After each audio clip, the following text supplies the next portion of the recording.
Hey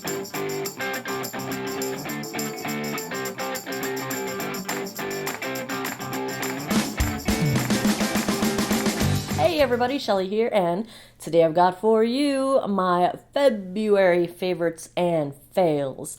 So let's check out some of the products that I have been obsessing over this particular month, and some of these will not be a surprise at all. So first off, I have a foundation.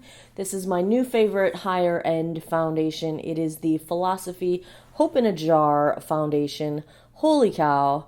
I love the shade of this. I love the lightweight feeling. I love the moisturization. It was a total out of the blue kind of a thing. Ziva. Ulta had one of those flash sales where they gave you 50% off, so I got it for half price on a whim, and I would never ever have purchased a Philosophy foundation. I'm so glad I did. I love it. Absolutely love it. So that's a win in my book. Next up, these are not going to surprise you either.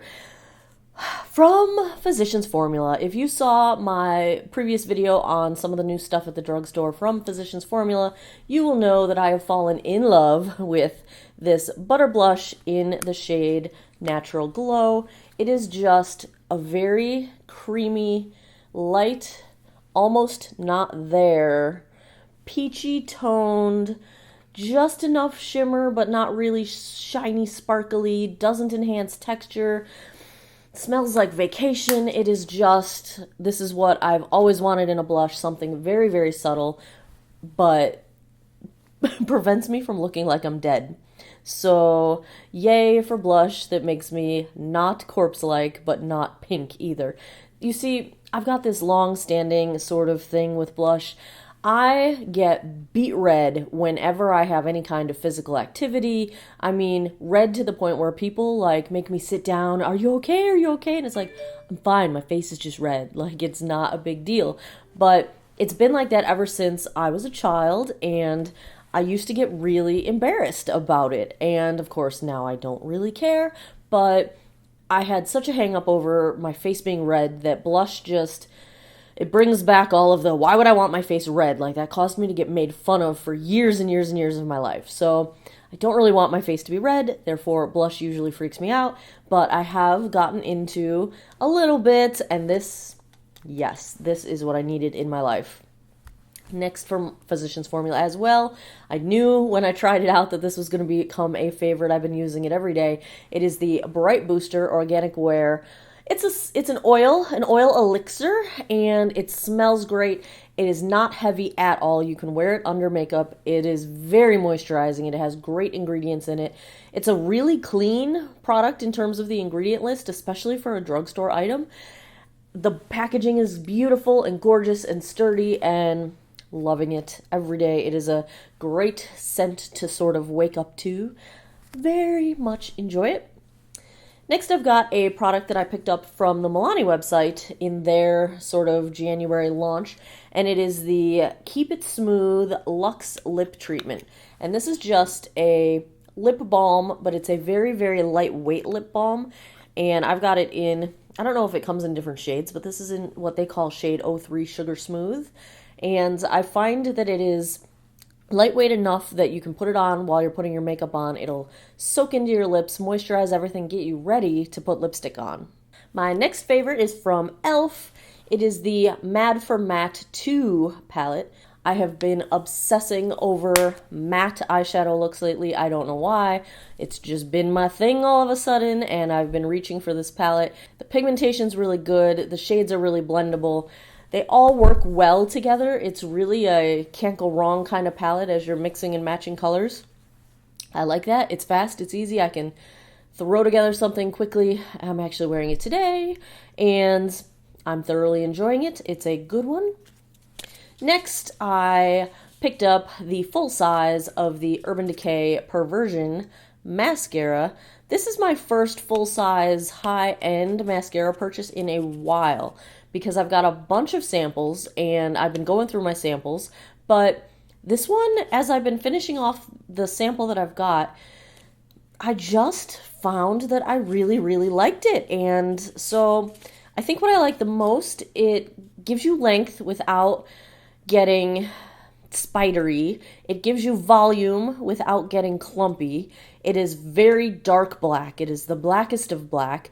You can layer it up for a heavier look without it getting clumpy and nasty looking. Like it builds really well. It's easy to wear. I like the brush. It's got a more of a thicker brushy brush, if that makes any sense. And I like those brushes better than the sort of stick brushes.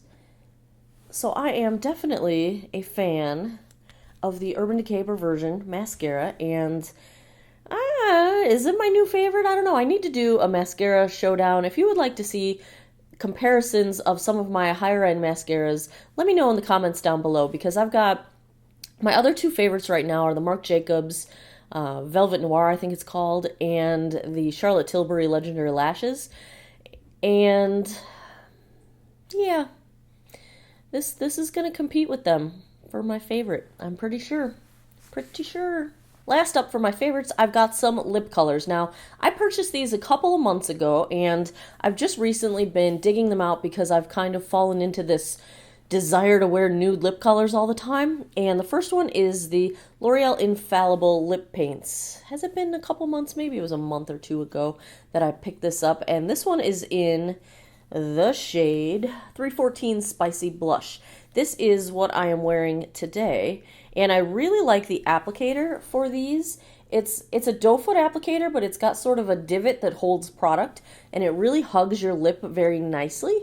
So it's pretty easy to apply. And let me swatch it. I'm going to swatch all these so you can see. This one isn't exactly nude. It's a pinky sort of nude. It's a pinky mauve sort of nude, I guess I would call it.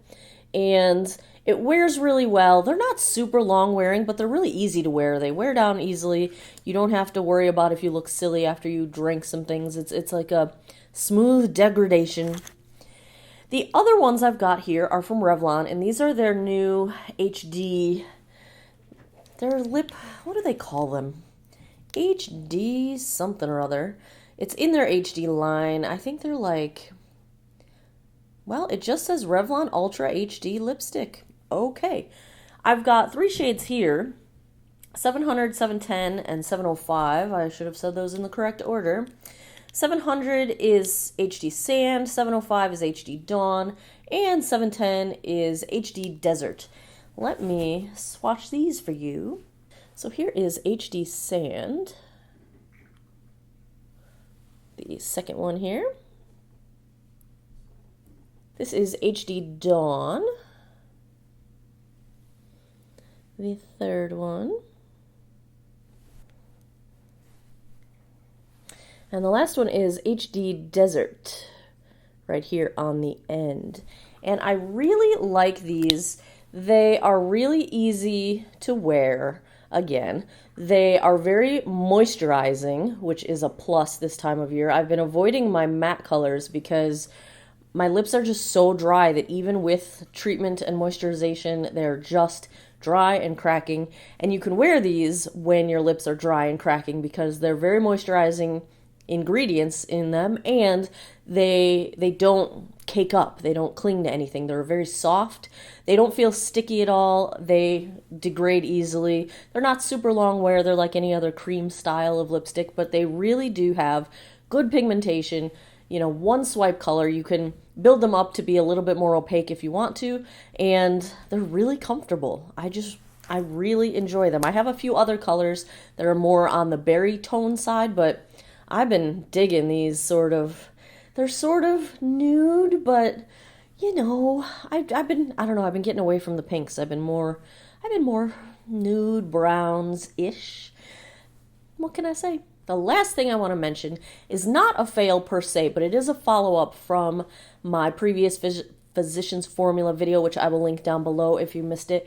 It is the InstaReady Concealer.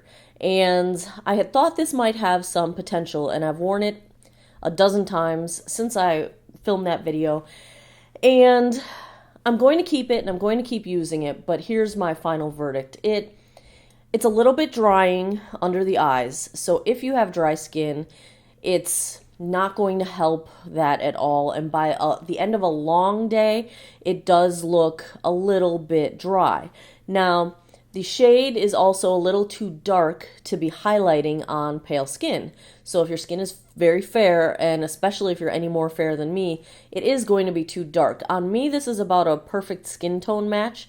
Normally I go for a lighter concealer, but what I'm finding is that this color works really well for me when I just want powder on my face. I need to get out the door, but if I don't cover my dark circles, I look like a zombie. So because it is a pretty good skin tone match, I can use it under my eyes and it doesn't look strange if I don't have foundation on the rest of my face, because it kind of just blends into my skin tone. It is one of the most super blendable concealers I have ever tried. It is on par with like Too Faced Born This Way in terms of the beautiful, easy blendability, but I do find it to be a tiny bit drying under my eyes, and it's not fair enough, not light enough for me to use as a concealer on a regular day, but I have been reaching for it when I'm not wearing foundation and I just need to cover some dark circles and get out the door. So I would say so-so. It's a very specific kind of product. I don't think I would pay full price for it. I think if you can get a good sale, it might be worth it if these issues don't bother you and you just want something really easy to blend out and really seamless when you're not wearing a ton of foundation. So there's your update on that one. And that's what I got for the month of February. These are the things I've been reaching for and enjoying. So I hope you found this helpful. If so, please give me a thumbs up down below and subscribe if you have not already. I appreciate your time as always. Thanks for hanging out and geeking out over makeup with me, and I hope to see you in the next video. Take care of each other. Bye-bye.